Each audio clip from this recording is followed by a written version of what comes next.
Hello, hello, hello, hello, hello. It's April Rogerson, the Contract Slayer, and we are back again today to talk about earnest money.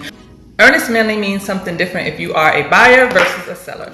And today we are talking about you sellers. Yes, yo. Yeah, hey, sellers, how y'all doing? Yes. So if you are a seller, what does earnest money mean to you? Earnest money is your good faith. No, it's not your good faith effort. It's the buyer's good faith effort. Yeah, that's what it is. It's the buyer's good faith effort letting you know that they are serious about purchasing your. Usually it is 1% of the purchase price. So if your home is a $100,000 home, we usually would expect the buyer to offer $1,000 for their earnest money. Now, when the offer comes in, normally there are some contingencies written within the contract that protects the buyer's earnest money. Normally that would be due diligence, the financing contingency, and the appraisal contingency.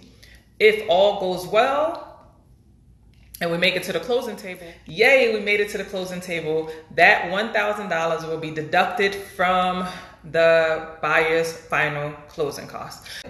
If anything goes wrong during the due diligence period, the financing contingency, or the appraisal contingency, if that buyer's time frame on those contingencies expires, you as the seller have the right to decide whether or not you want to retain their earnest money. And now that earnest money essentially is protecting you for the amount of time that you have had that home off the market and we're not able to entertain any other offers. So let's say, we go through the whole entire transaction, we get to the point where we're almost able to close, and all of a sudden something goes wrong. We find out that the buyer is no longer in position to purchase the home.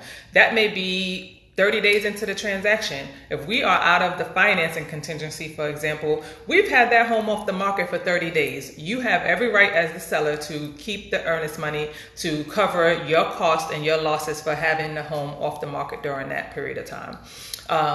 Now, as a seller, there may be instances where we use the earnest money as a negotiating tactic to see just how serious that buyer is. So sometimes you may have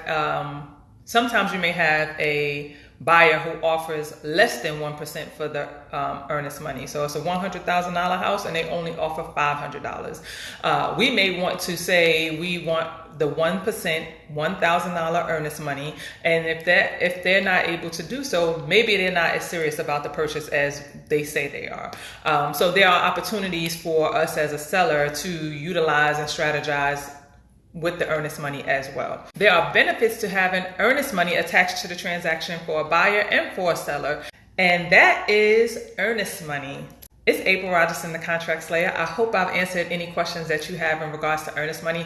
If you have any other further questions, leave a comment below, send me a message, or give me a call. April Rogerson, the Contract Slayer, Century 21 Connect Realty, 404-397-4317. Bye.